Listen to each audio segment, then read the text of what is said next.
Bonjour à tous. Dans la vidéo précédente, on avait installé notre serveur de stockage OpenMediaVault. Et aujourd'hui, on va premièrement configurer le dashboard. Ici, comme vous le voyez, ici, il n'y a pas assez d'informations. Ce qu'on va faire, c'est de configurer notre dashboard. Donc, on va cliquer ici. Vous pouvez voir ici, the dashboard has not been configured. Donc, cliquez sur Setting Page ici. On clique sur le lien qui est ici. Là. Ici, maintenant, on va choisir les options qui seront affichées dans le dashboard. Moi, j'ai envie de voir le CPU. Aussi, bon, je vais tout choisir. Si ça dépend de vous aussi, je vais prendre tout.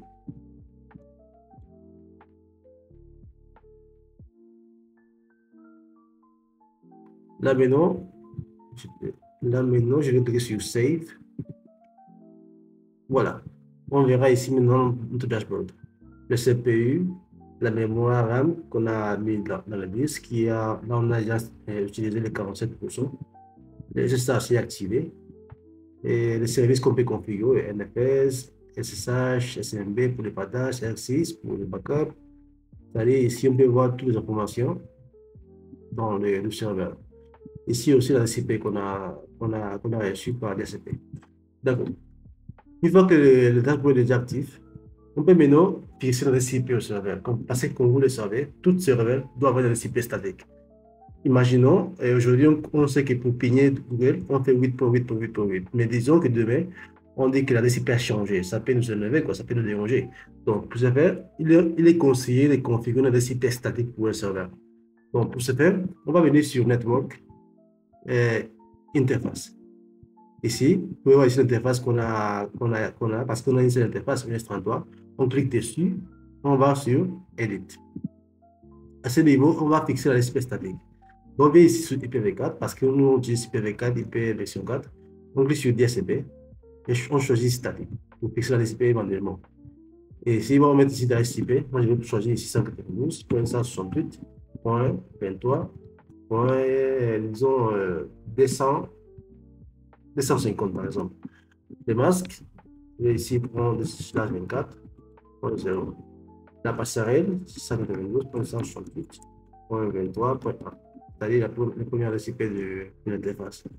IPv6, bon, on n'utilise pas, donc mais on laisse ça disable. Et c'est bon, on va cliquer sur Save. Bon, le CV de DNS aussi, on va mettre ici, on va mettre le CV de Google, 8.8.8.8. Et c'est bon, Save. Et l'interface a été déjà configurée. On a cliqué sur les IP statiquement. Là, maintenant, on clique sur Apply pour valider les modifications.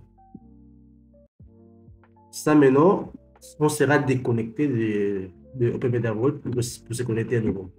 Donc, on va ouvrir un nouveau. Ici, la nouvelle adresse IP, on met ici 250.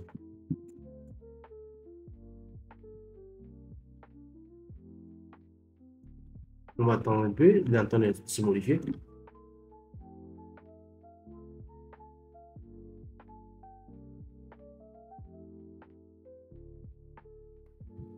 Et voilà, nous sommes déconnectés. On va venir ici maintenant, on actualise. On prend ici 250. On peut maintenant fermer ça.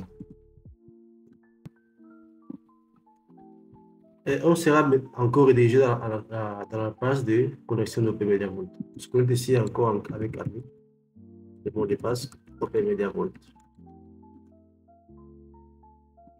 Et voilà, nous sommes encore là, dans le dashboard de OpenMediaVault.